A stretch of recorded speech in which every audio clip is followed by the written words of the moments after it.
Into this month's Wildlife for Lunch webinar, Beyond Cattle Grazing and Wildlife. It's presented by Jason Hohlt, Rangeland Management Specialist with Natural Resources Conservation Service. This webinar is made possible through funding provided by the San Antonio Livestock Exposition Incorporated, and it's hosted by the Texas Wildlife Association and Texas A&M AgriLife Extension. Jason, with that, I'll pass the controls over to you, and you're good to go. Okay, thank you, Clint. I appreciate it. I'd like to start out by thanking TWA for inviting NRCS to be a part of this series. I'm very excited about being here and presenting this material.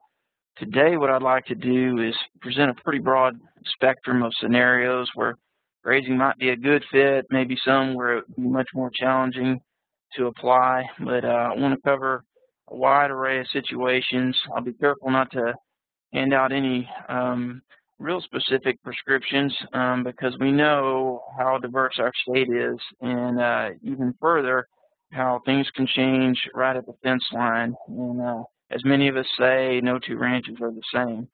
So just kind of take it with a grain of salt, and we'll try to get through a lot of these concepts and stimulate some thought on the subject, hopefully. So we'll jump right in.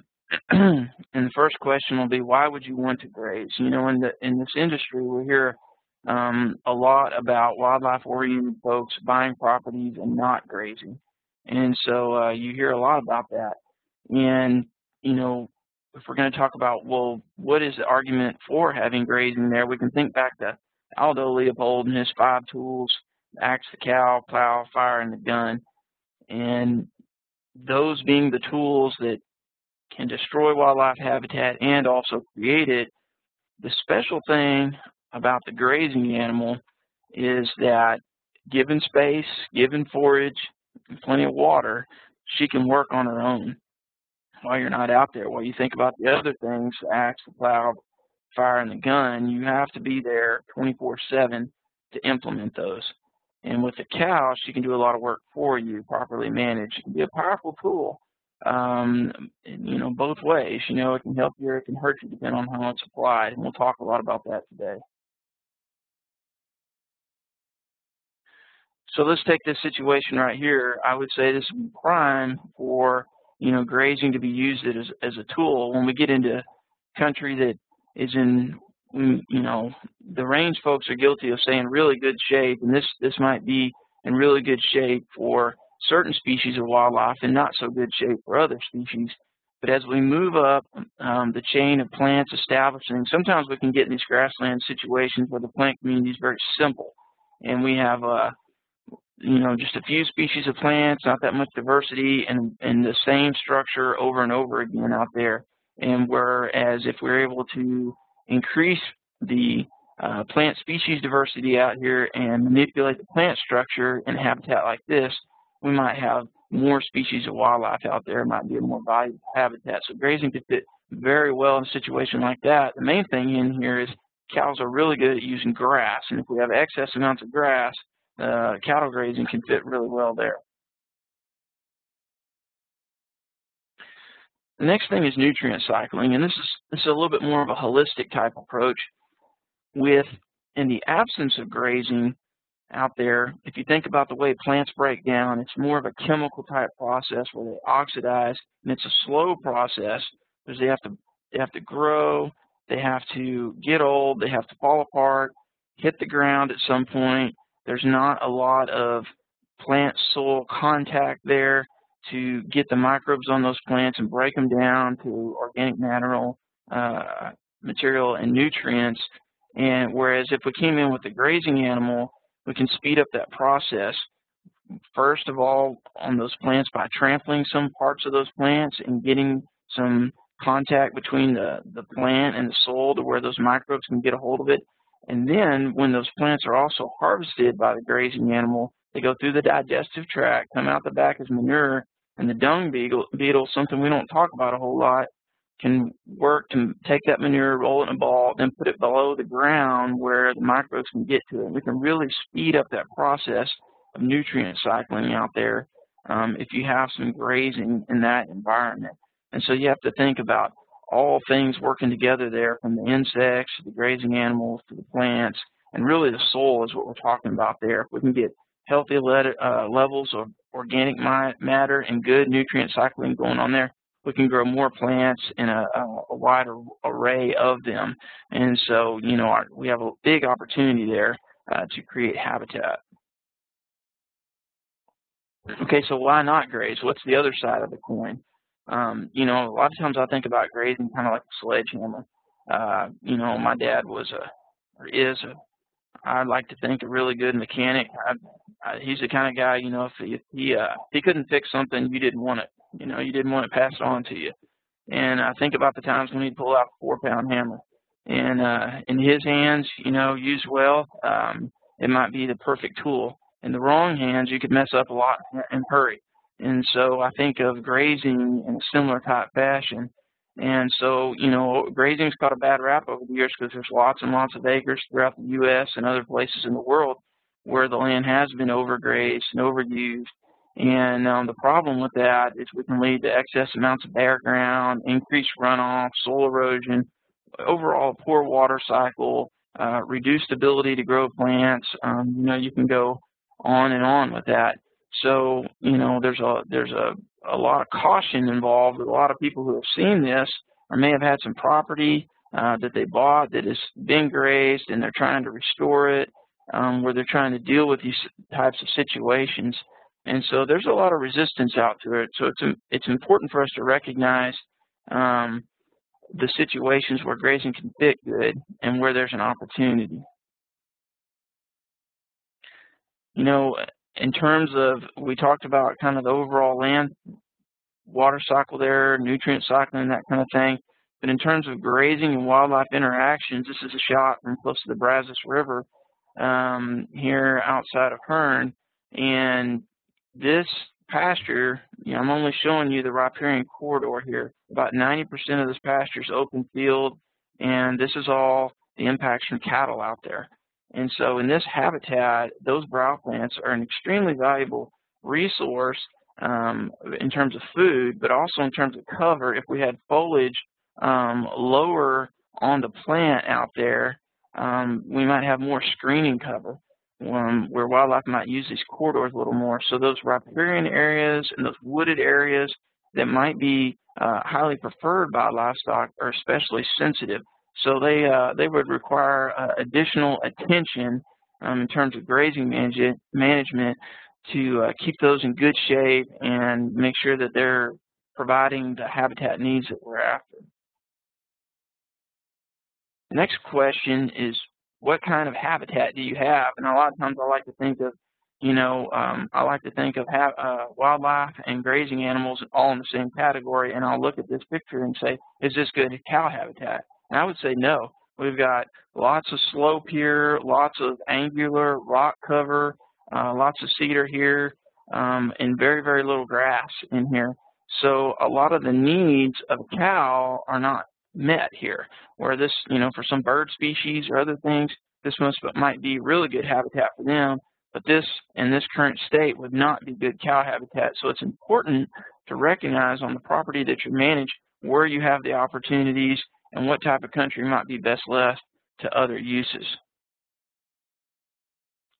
So generally speaking, the cattle fit best, and other grazing animals fit best where you've already got a grass forage base out there. They fit easiest into a situation like something like this here that we're looking at, where we've got grass out there, you know, we've already got screening cover and those kinds of things. I mean, this habitat, you might look at it and say, Jason, it's ready to go as is, and that might very well be true in that environment. What we have to watch for as managers is if ungrazed too long, this plant community in terms of grasses and forage might start to simplify, and we might could enhance it by the addition of grazing.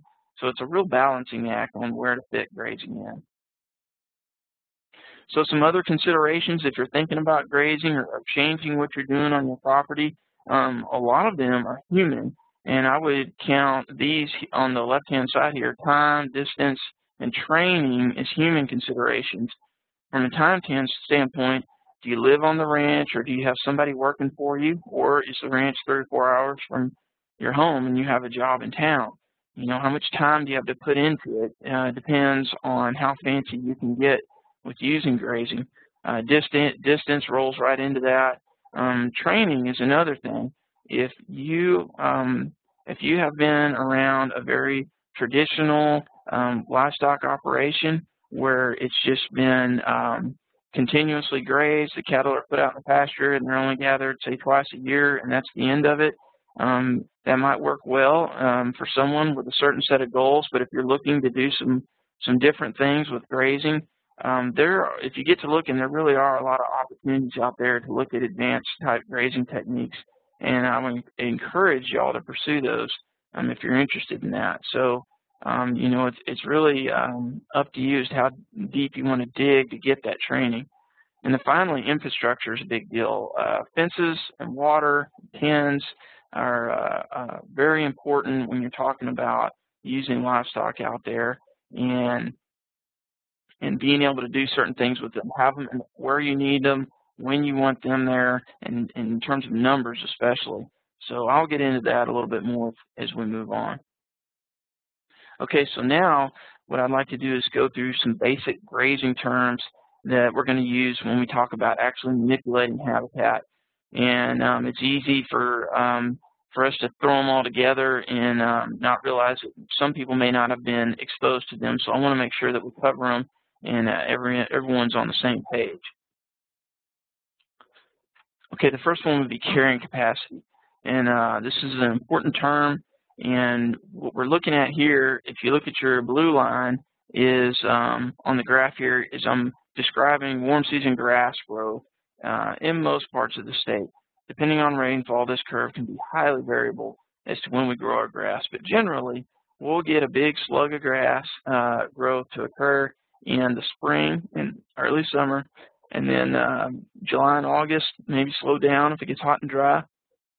And then towards the fall, if we get some fall rain, usually another push in late September and October, another spurt of grass growth there.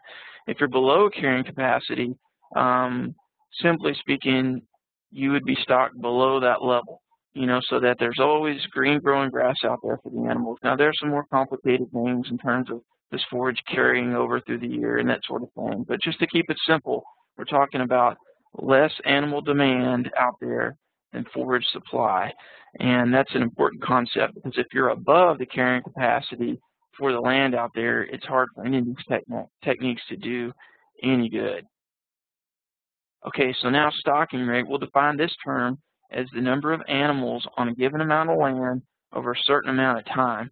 So in the diagram here, I've got a hypothetical 80-acre property. And if we look at this 80-acre property and say, well, there's 8 cows on the whole property, our stocking rate for the year would be about a cow to 10 acres on the property. It's a very important tool. You know, the stocking rate a lot of times is the bottom line. Like I said in the previous slide, if there's too many cows out there, almost nothing works.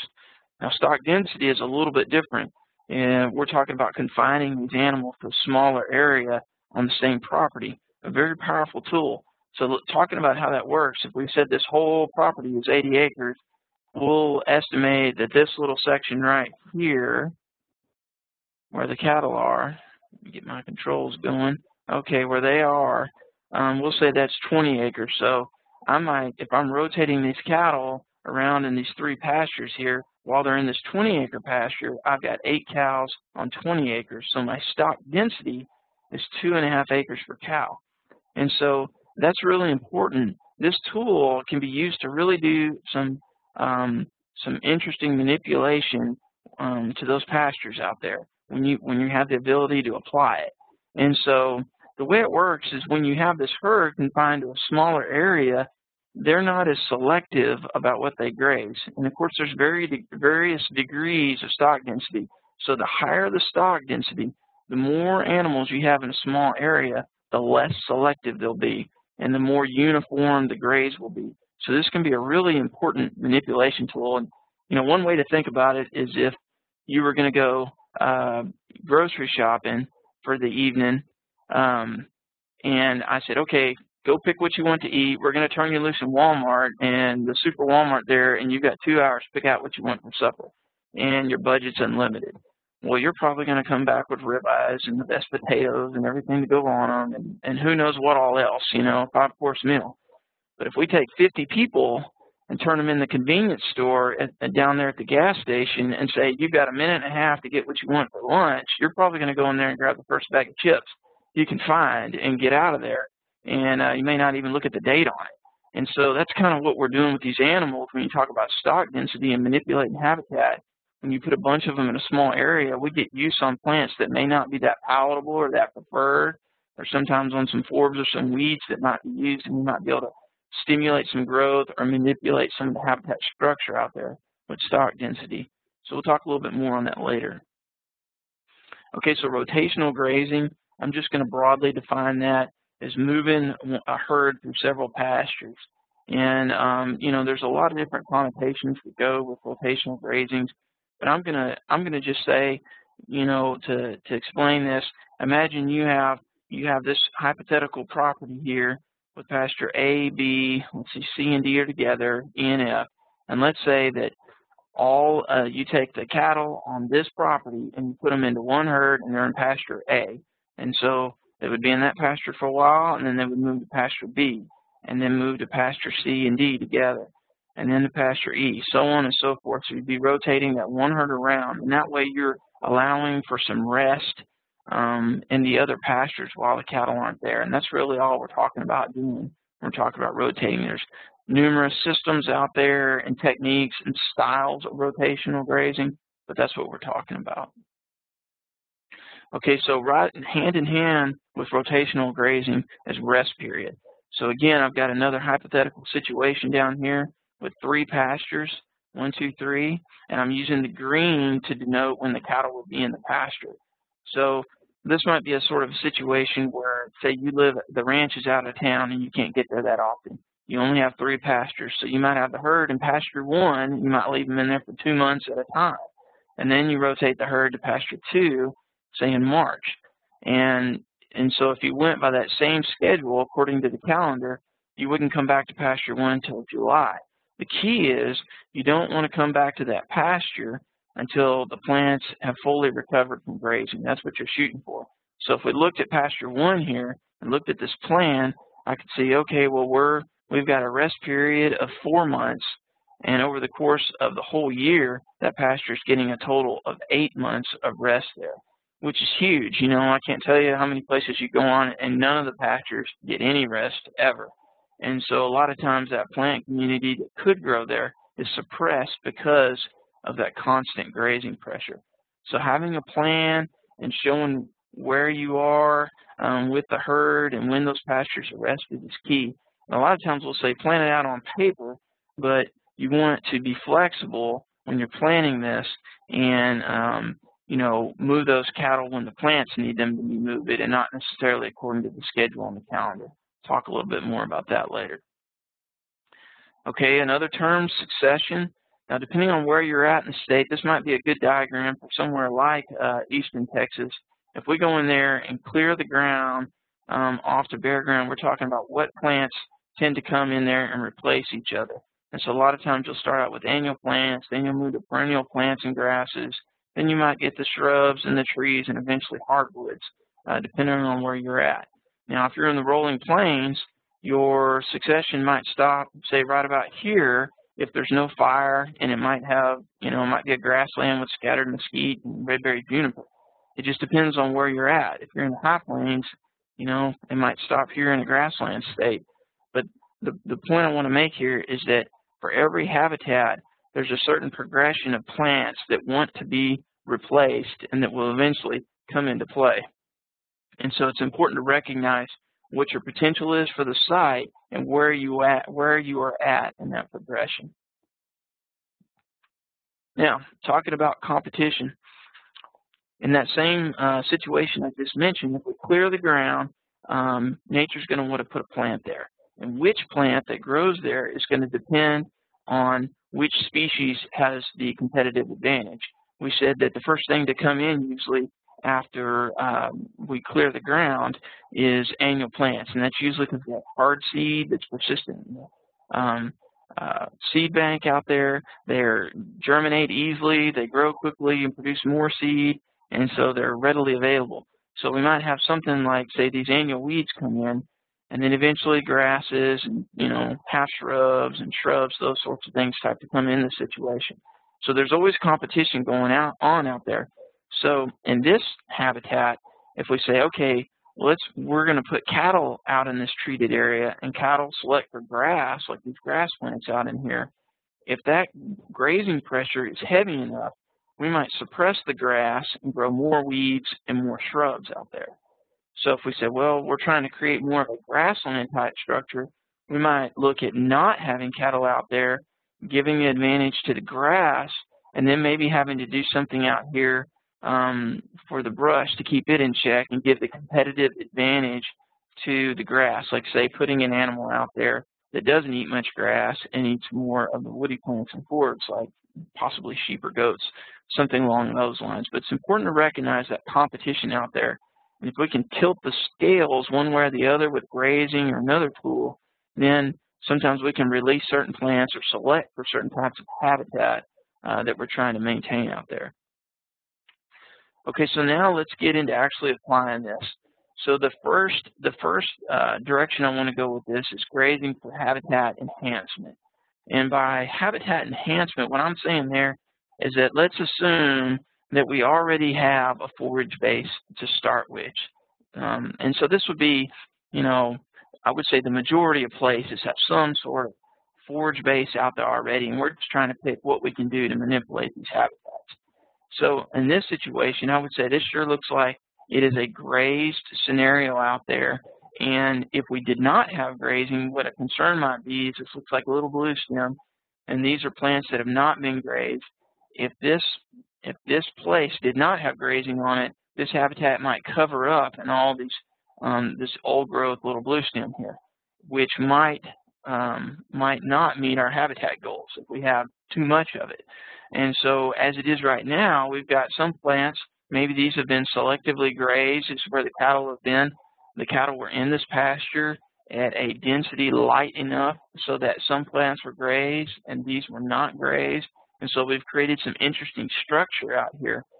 Even in terms of screening cover, sometimes we forget about grass and some of our taller growing forbs being screening cover, but creating some of those grazed and ungrazed areas, sometimes we can get that. And a very interesting concept. And so again, how the cattle are in this pasture and for how long is going to have a lot to do with what this thing looks like when they rotate out of them in the kind of habitat. If we left the cattle in here for too long, where we didn't have any of these old plants in here, we might not meet our goals. Okay, so let's look at another scenario right here. This is another instance where, if I remember correctly, on this property, we're looking at an area that was frequently burned. And so I'll pose the question to the group, what do you think grazing would do in this situation? And I'll just kind of tell you that when I say frequently, I mean every year or every other year. So lots and lots of burning going on here. And as you look out across here, we see some grass plants. I'm sure there are some lower growing grasses scattered out among here. But if we look at this habitat, there's lots of forbs out here. There are some brush plants, but they're relatively suppressed. So a very open habitat here.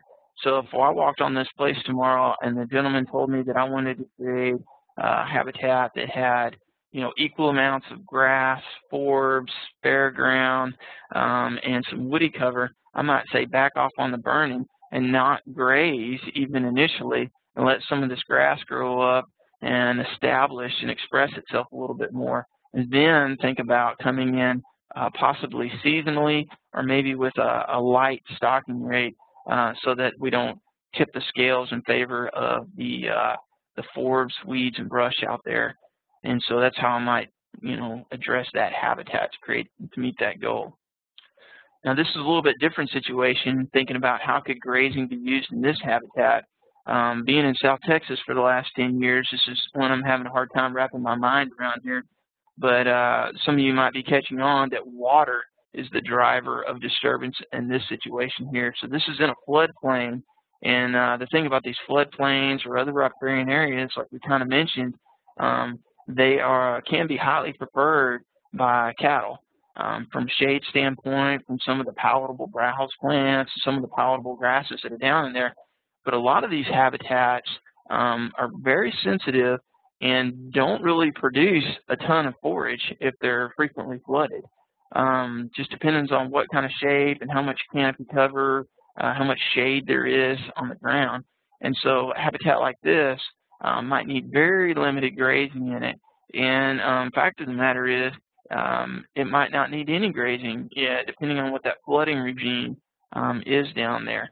But my take home here is just to be very careful with these and assess when they need to be grazed and when not to be grazed. Okay, so now moving into a habitat on the coast prairie, you know, in these higher rainfall parts of the state, you can grow a lot of grass to cover up some habitats, and especially from an upland bird standpoint, the debate often comes up about how much is too much grass.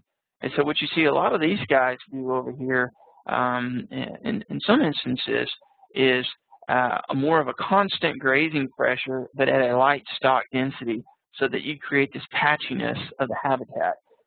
If you graze this area and try to maximize grass production with, say, a short graze period and a longer type rest period, by the time you get back to the pasture with the herd, they might really cover up with grass and limit some upland bird mobility and maybe limit forage growth, those sorts of things. And so you look at a longer graze period in some of these environments. So moving into South Texas, where you get grass like tanglehead or say clayberg bluestem or some of those, you might look at a little bit more management technique with a little bit more finesse. And so one possible way to address this is a continuous graze to try to keep this habitat in check. At some point, even a set stock continuous graze would probably need some adjustment, because at some point this habitat would lose these taller grasses in here and go back to more of a short grass forb community that wouldn't be very stable. And so if you have enough grass out there that a regular graze in your rotation will not manipulate it, or the cattle will avoid it, and these areas are getting thicker and thicker to where you're not meeting your habitat goals, you might consider using patch burning. And so patch burning with grazing might be applied where, say you have a pasture that's 400 acres down there.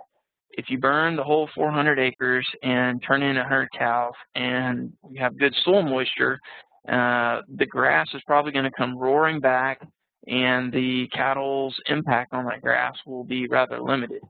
And so to address that, what you want to do is burn a much smaller portion of the pasture and leave the cattle in the pasture while that's going on. And the rule of thumb that I like for those areas is roughly 1 cow per acre burned. And so what you're doing essentially is when you burn that acre with the cattle in there and leave that, let again, the cattle are in the pasture, and you burn that smaller area. When that burned off area starts coming back green, the cattle will prefer that area and essentially they'll overgraze it. But you'll have these other areas that the cattle are not using in the pasture while they're camped out on those burned areas, and so you can create some diversity out there.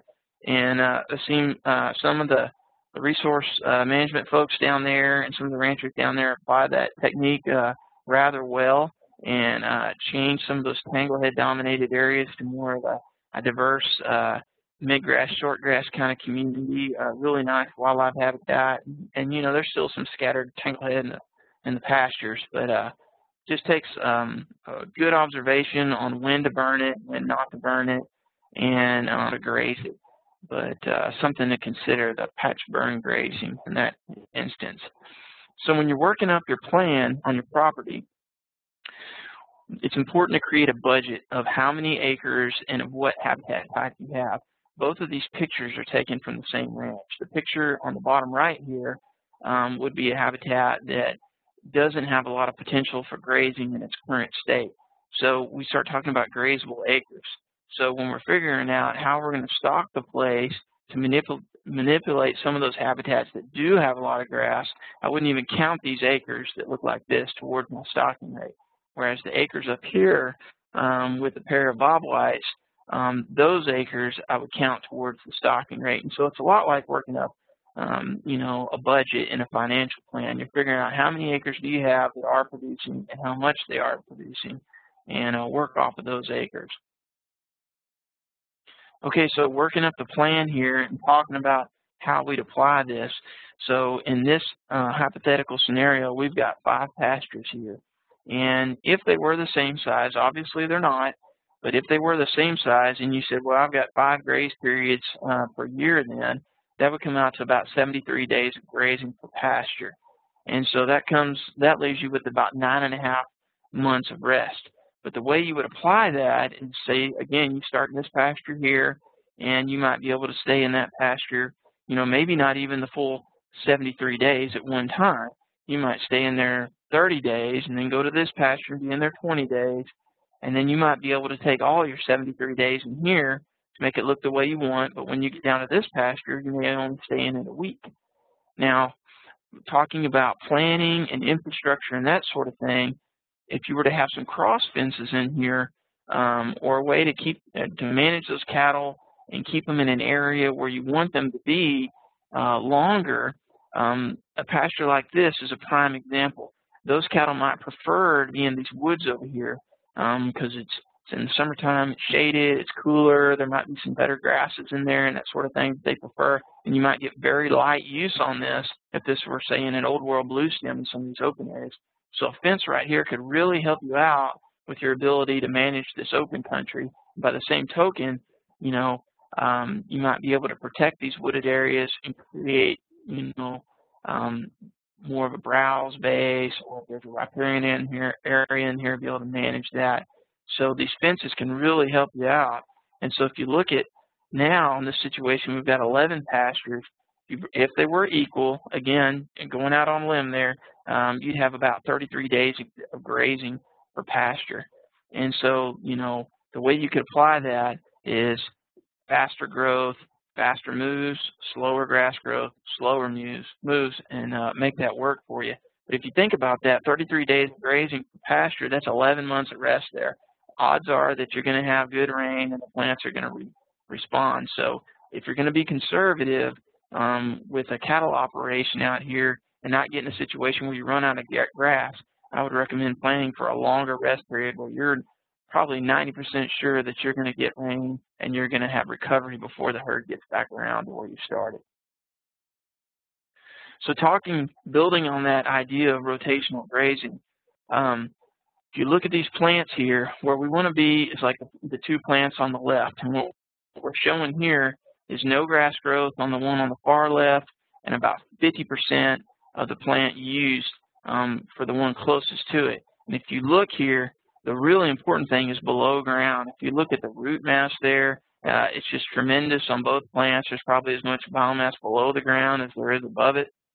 You get wonderful things happen in terms of those roots dying off and growing back each year and providing organic matter in the soil for the microbes there, better porosity, better water infiltration, soil temperature with this kind of cover is really good. So you can provide a lot of stability when you're managing your grass plants in this manner. If you're over here on the right-hand side, you can look at the obvious difference in root growth here. This plant uses the 70% level. This one's used at the 90% level. You're very susceptible to drought over here.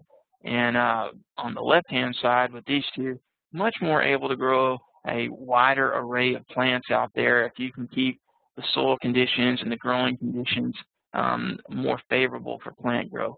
And so it works really well. So one misconception is this pasture here, when you rotate out of it, has to look like scorched earth. We run into that, you know, where the rotational grazing has to just, it looks like well, when you come out of the pasture, you use all the plant, beat it up, lots of bare ground. It doesn't have to look like that at all. And so here's a situation where we've come out of, this is the pasture the cattle have been in. This is the one on the left-hand side of the electric fence here they're going into. And you can see we've left a lot of forage behind, some structure behind. and looking to manipulate that. And if you look at across here, you see on the left-hand side of the fence a lot of grass. There's a lot of western ragweed and some other forbs in here. There's pretty good diversity out here. So, you know, keep in mind that the rotational grazing system isn't necessarily designed to maximize livestock production. It can be used as a really good land management tool, habitat management tool out there. So, you know, I tell a lot of guys a good rule of thumb is if you start getting phone calls from people wanting to lease your place for grazing, then that lets you know that, you know, you're leaving plenty behind and that you're going to have good recovery out there. So it's kind of funny how that works sometimes. So for the guys in the eastern part of the state that have these Bermuda grass pastures, and maybe you bought a place that has some of this type of stuff on it, and it's pretty much a monoculture of exotic grass, and you're looking for something to do to try to enhance that habitat, first thing to do is stop putting out the fertilizer and stop the spraying. It might seem really obvious to a lot of you guys, but really a lot of these hybrid Bermuda grasses take lots of inputs and lots of TLC. And so if you cut those things out, put some grazing pressure on it, maybe graze it through the drought, and you know, apply some pressure out there. I would not expect to eliminate all of it, but I would expect some diversification of the habitat. You've got a lot of tools that you consider that go along with grazing, including interseeding some forbs and some other grasses and that sort of thing in here. But grazing can be a tool in here to set the table or prepare that habitat for that interseeding job. Or, you know, one thing I have seen is the season of use can be very important here. If you graze this pasture hard when Bermuda grass really wants to grow, you might be able to shift that plant community. I've even seen some pastures shifted to more of a native plant community just from that timing alone, shifting these things to a Texas wintergrass community instead of this Bermuda grass. So it's pretty interesting what you could do. Okay, I'll just throw one little note in here. You know, I mentioned the patch burn grazing earlier. I would just throw one word of caution with fire in those parts of the states where you got the old world blue stems around your ranch. And if you don't have them on your ranch and you don't want them, I would say be very cautious about where you do implement that technique, because those exotic grasses in some cases can be more responsive and adapted to fire than some of our native grasses. So I just want to throw that word of caution in there. Okay, now I'm going to switch gears a little bit and get off habitat enhancement and talk more habitat restoration. So like I was saying earlier, enhancement, I think, applies to the vast majority of the situations we're dealing with. Restoration, now I'm kind of talking about the extremes and what can we do with livestock to rebuild a habitat that has been degraded. And it might have been something that was done in the 1940s or 50s or 60s, and you've still got it on your ranch, or it might, you know, may be much more recent.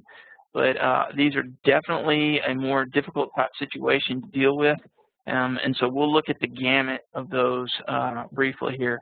And so the slide we're looking at here is on the easier end of the spectrum to fix, in my opinion. And so this is taken during a drought in South Texas. And what I would say here is looking at our ground cover. It's interesting. We have a lot of plants out here and a lot of ground cover. They have been used hard. This is an impact from grazing that we're looking at. And so one of the prescription here is to defer this pasture and rest it until it recovers as much as possible. And so what we get into with a lot of folks in this situation is they might say, well, I'll cut my herd in half, or I might take 25% of them out or something like that, and I'll just feed to the drought. And I'll just tell you that the response that we get from the land is usually equal to the amount of effort that we put into it like that. And so, you know, good goal setting is important here. And if you say wildlife habitat is your top priority, then it needs to make it your top priority, because the habitat recovery on this, if we only cut the stocking rate by half, would be much, much, much, much slower than if we went ahead and deferred this pasture completely, one way or the other. Either just rested it and took it out of the rotation, or truck cattle somewhere else, or destocked for a period of time. And it's very difficult to predict how long some of these will take to recover. A lot of guys say, it takes twice as long to undo the damage as it does to do it. So, in some instances that's true, but you just have to read the land and decide when it's okay to come back in. But resting this pasture would be a pretty realistic goal here to be able to fix this habitat and get some good rain on it. Now, moving to a little bit harder type of situation to fix would be this one, where we have plants established again. We can see forbs here, looks like vines. We've got perennial grasses here, looks like a bunch of threon in the background. We've got shrubs. One interesting thing about this habitat is, I'd go out on a limb and say, even though it is not well suited for grazing, because there's not a lot of palatable grass out there, it looks like pretty dang good wildlife habitat to me. This threon will be very stable. You're not going to lose it during the drought. It's there because it's adapted to harsh conditions like that. So if you have country like this and habitat is your goal, you might not need a whole lot of grazing on here. Now, if you're looking to change this habitat and get some different grass diversity out there for one reason or another, then you might consider using grazing as a tool. And so to say, okay, well, what kind of grazing then? Because this can be a tough one to crack. We need to know more about the property. And so the first question I would ask is, when is the last time the pasture was grazed?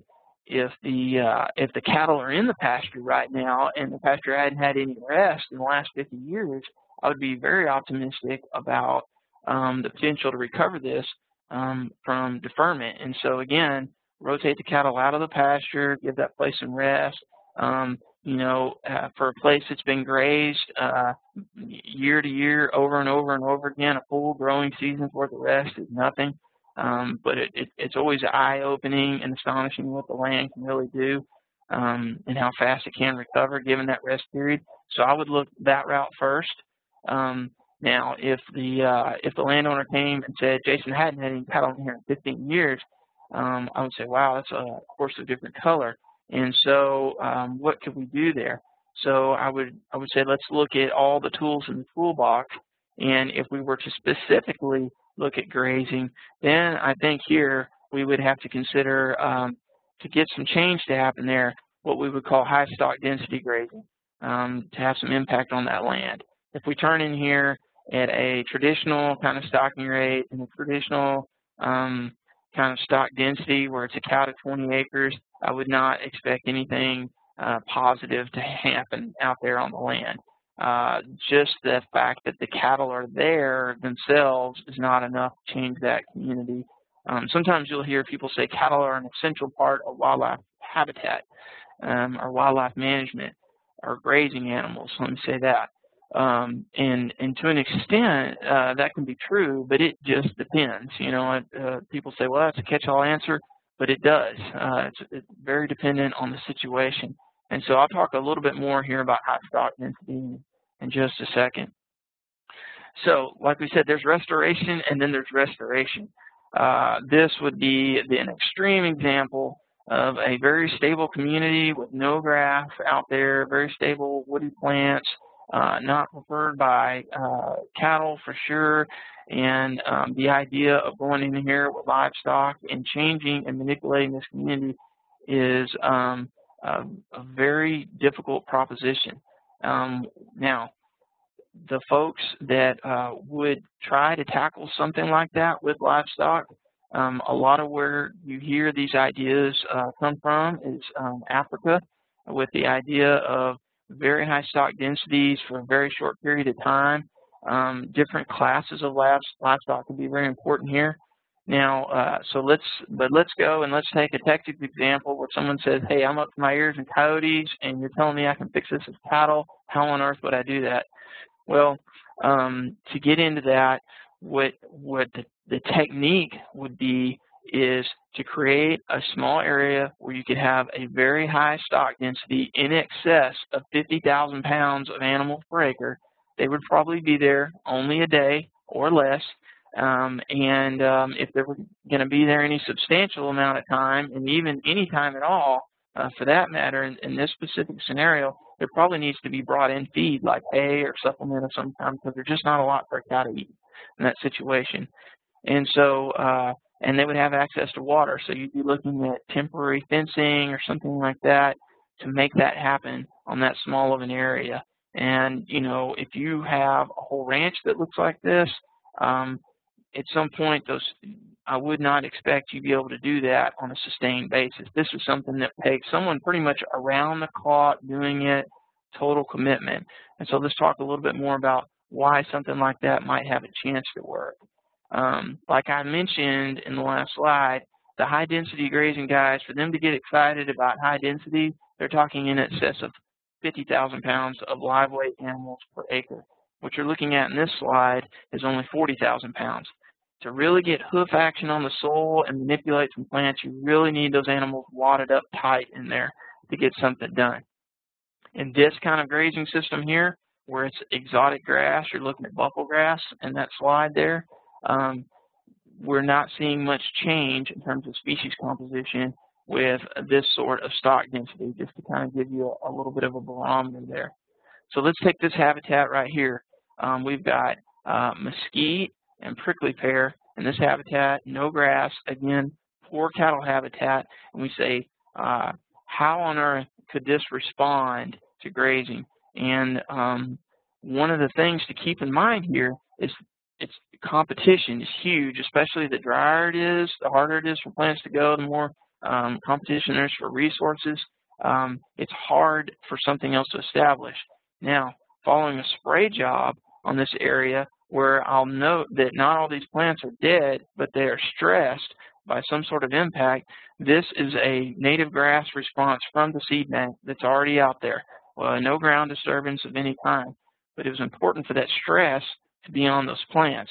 So depending on what kind of plants you're trying to stress, you want to match the livestock to those plants. So maybe you need browsing livestock, or if you can do it with just trampling and hoof action and those kinds of things, if it's low-growing shrubs, cattle might be an option. But if you get in that extreme situation where there's no grass out there, you're going to have to provide feed, and it's going to be quite an endeavor.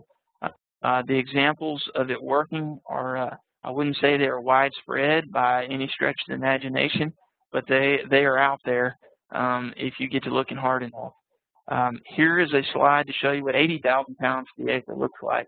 In the southeast, some of these guys that are using grazing to manipulate areas are using 250,000 pounds per acre.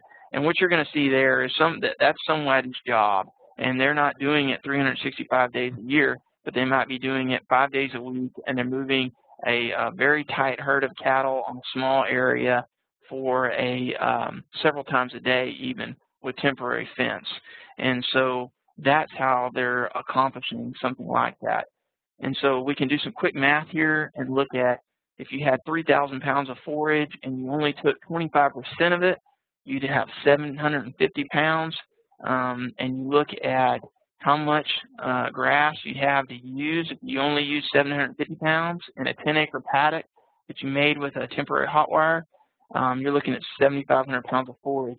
And so 7,500 pounds of forage divided by 26, which is how much dry forage a cow eats in a day, you'd be looking at 288 head being able to be on 10 acres for 1 day at the 25% harvest amount. So you could see, if you're gonna really wad them up tight and make them use everything that's there, you can see how you could get a big herd in a small area.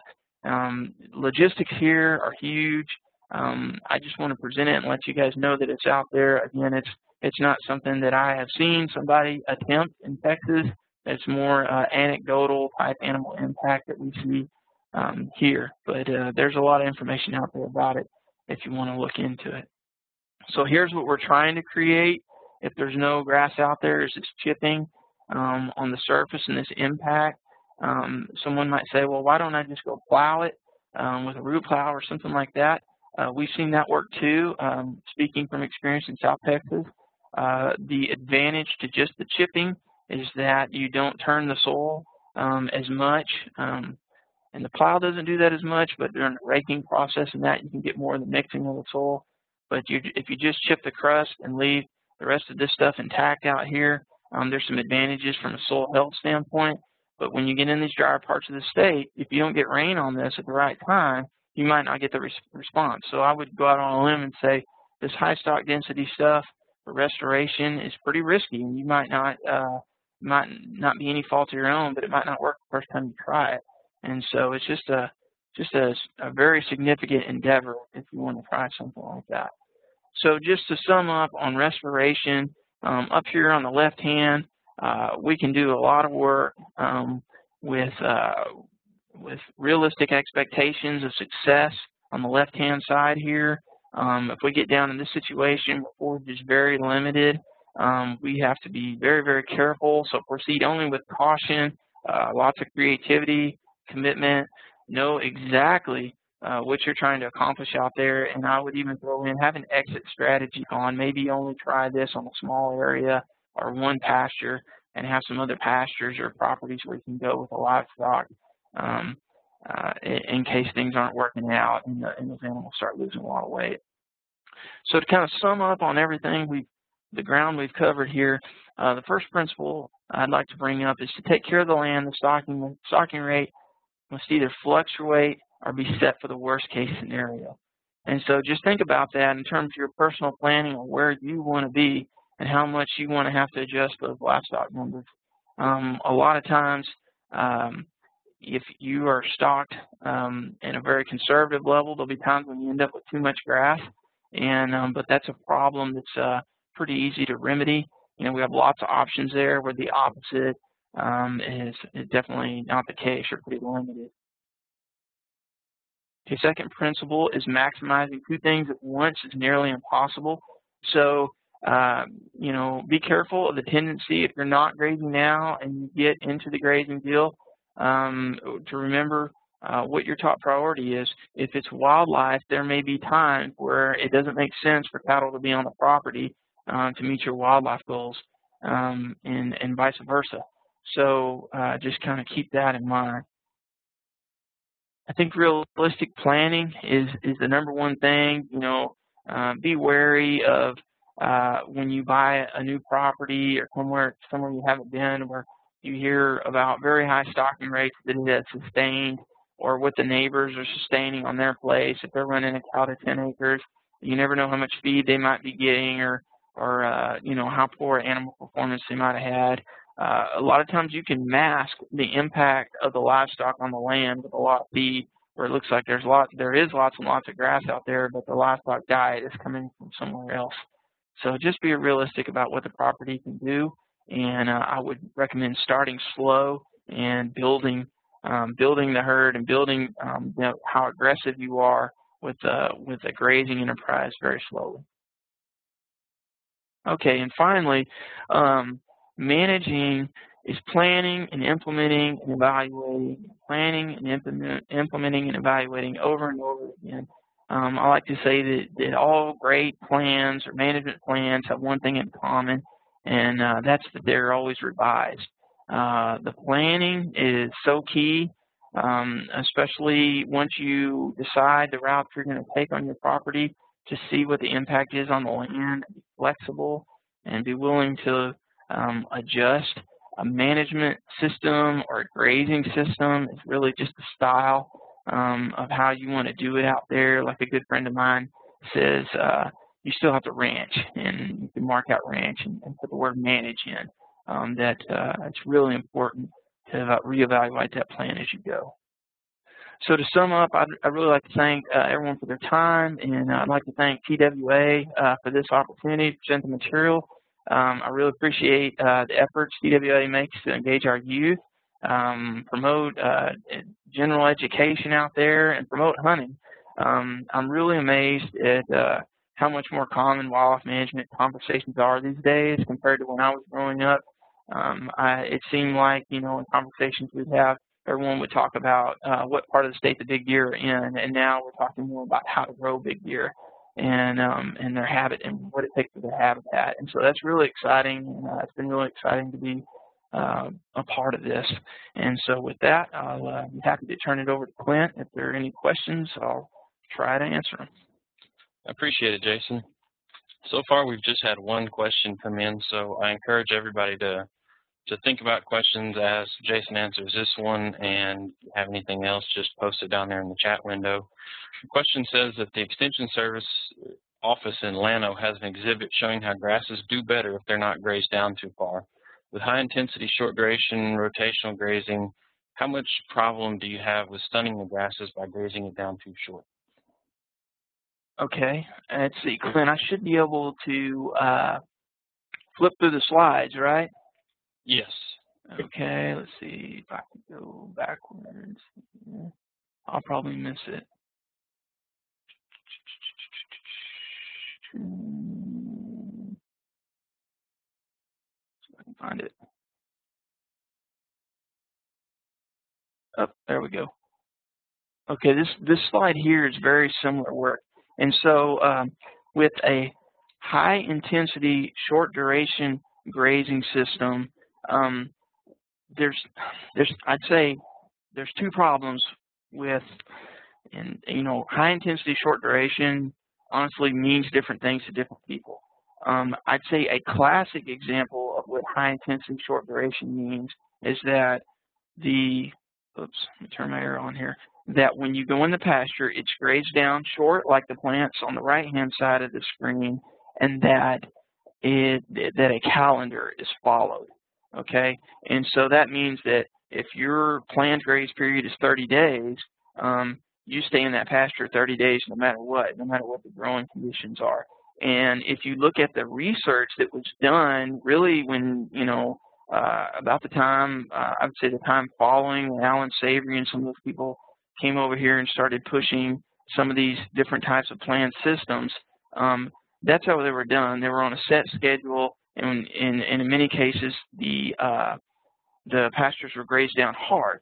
And so you ask yourself, if say your rest period is 60 days before you get back around to that pasture, you ask yourself, what is the likelihood that my plants will completely recover in 60 days?